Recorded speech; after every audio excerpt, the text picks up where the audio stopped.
Every website you've ever loaded made one secret decision before you saw a single pixel. Where does the HTML actually come from? The server generating it fresh? A build step that ran days ago? The edge 10 miles from your phone? Or nothing at all, an empty page that builds itself in your browser after it loads? Same website. And that one choice quietly decides your speed, your hosting bill, your SEO, and how much pain your engineers feel shipping it. This is the rendering patterns map, every major way to put a page on a screen, one video. By the end, you'll know exactly which one your app should use and why the wrong pick can quietly kill a great idea. Let's build it up, one pattern at a time. When you architect a new web app, this is the foundational question. How and where do you render your content? On the web server? The build server? On the edge? Or directly on the client? And do you render it all at once, partially, or progressively? The right answer depends entirely on your use case, and one site often needs different answers for different pages. Why sweat it? Because two audiences are judging you. Your users through core web vitals, how fast the page paints, how stable it is as it loads, how quickly it responds to a tap.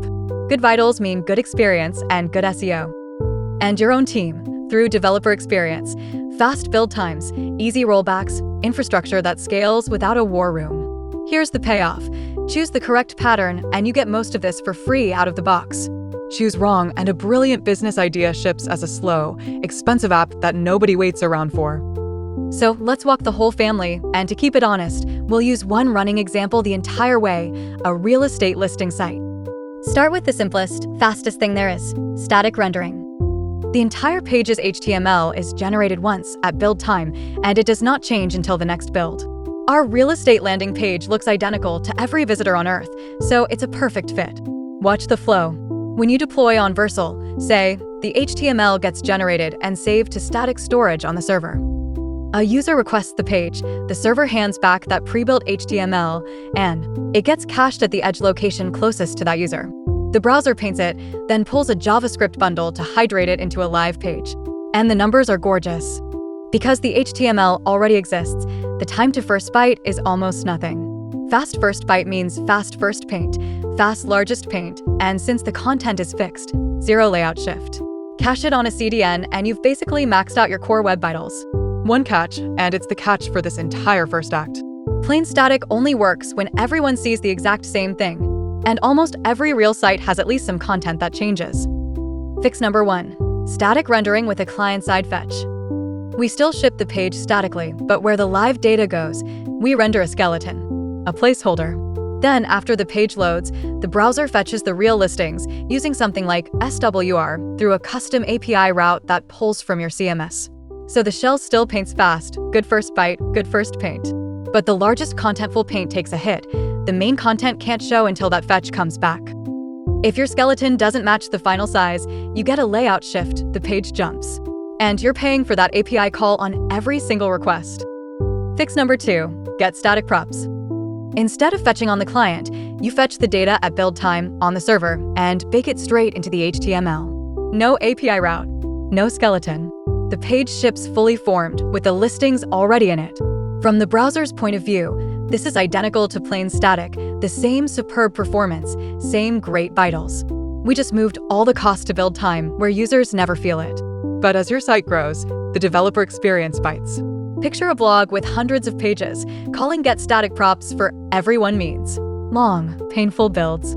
Lean on an external API, and you might hit its rate limit or run up a serious bill.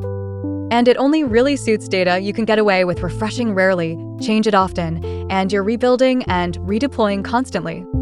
Enter incremental static regeneration ISR. It's a hybrid. You pre-render only some pages at build and generate the rest on demand, the first time someone actually asks for them.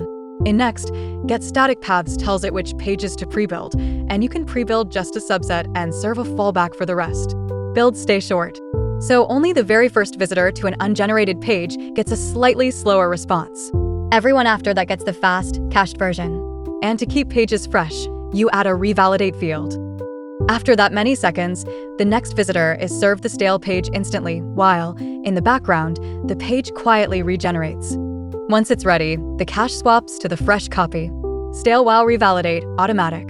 The drawback? Your data usually doesn't change as often as that timer fires. So you regenerate pages for no reason, and every needless regen wakes a serverless function you're paying for. So, on-demand ISR. Don't regenerate on a timer. Regenerate on an event. Listen for a webhook. Hey, new data just landed in the CMS, and only then call revalidate, and only the affected page rebuilds. No more guessing. And there's a bonus. Regular ISR only refreshes the edge nodes that happen to serve the page. On-demand ISR regenerates and redistributes the new page across the entire edge network, so users everywhere see the latest version, no stale content, with fewer function calls and a lower bill. Performance and developer experience together. Static generation covers a shocking amount of the web. Until you hit pages that have to be different for every single user. Then we need a different tool. Server-side rendering. Now we generate the HTML fresh on the server for every single request. This is the move for highly personalized data, anything that depends on the user's cookie or their request. It's also right for pages that should be render blocking, gated behind authentication. The textbook example, a personalized dashboard. It only renders once you're logged in, and it shows your private data, which absolutely must not be cached and served to somebody else. In Next, you reach for getStaticProps. It runs on the server, on every request, fetches your data, and pipes it into the HTML before sending it down. From the client side, it actually feels a lot like static. First paint is basically equal to largest paint, and there's no layout shift, since nothing loads in late. But the time to first byte is the price you pay. Because the page is built from scratch on every request, that first byte takes noticeably longer than static ever would. So if you commit to SSR, you fight for that first byte. For levers. 1. Keep getServer-side-props fast, because the page can't even start rendering until it returns. 2. The big one. Put your database in the same region as your function. Function in San Francisco, database in Tokyo. That round trip on every request will wreck you. 3. Add cache control headers where you can. 4. Better server hardware processes each request faster. And remember, on Versal, this runs on serverless functions. Pay only for what you use, which is great. But the cold boot. A cold function is slow to wake, database connections can lag, and you really don't want to call a function sitting on the other side of the planet. Which brings us to the frontier, Edge SSR. Instead of rendering from one region, you render from every region right next to the user. That kills the cold boot, dropping it to near zero. And the Edge runtime unlocks something powerful, HTTP streaming. Here's why streaming matters. Normally, the server builds the whole page, and the browser has to download and parse the entire bundle before hydration can even begin. Everyone waits for everything. Streaming flips that. You flush parts of the document the moment they're ready, and hydrate each piece on its own. The user watches the page stream in, component by component, instead of staring at a blank screen. Streaming SSR also unlocks React Server Components. The idea, render some components entirely on the server, especially ones that drag in big, heavy dependencies you'd rather never ship to the browser. The dependency stays server-side. The client never downloads it. Back to our real estate site, the landing page is mostly static. It's only the listings that need fresh, region-specific data. So instead of server rendering the entire page, we render only the listings component on the server and everything else on the client. You get the performance of static rendering with the dynamic power of the server, a genuine best of both.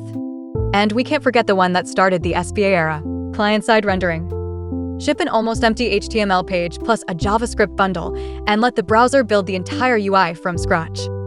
The Chrome team will nudge you towards static or server rendering over a full client rehydration, but CSR is still the right call for very dynamic apps where any component can change the instant the user interacts. So which one do you actually pick? It depends, and remember, different pages on the same site can use different patterns. The cleanest way to decide is to match your app's archetype. It's holotype. 5 holotypes.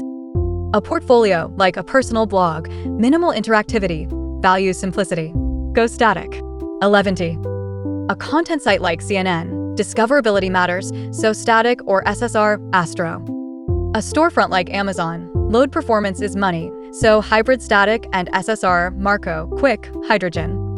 A social network like Facebook, deeply dynamic, multi-point real-time, that's SSR, Next, or Remix. And something immersive like Figma, it's all interaction, pure client-side rendering, create React app. And that is the whole rendering map. Static, server, edge, streaming, client, and every hybrid in between. One question runs through all of it: where does the work happen, and what does the user see while it does? So, where does your app render? Tell me in the comments. Next up in this chapter, animating view transitions and islands architecture, two of the most exciting patterns in front-end right now. Subscribe, and the rest of the map will find you.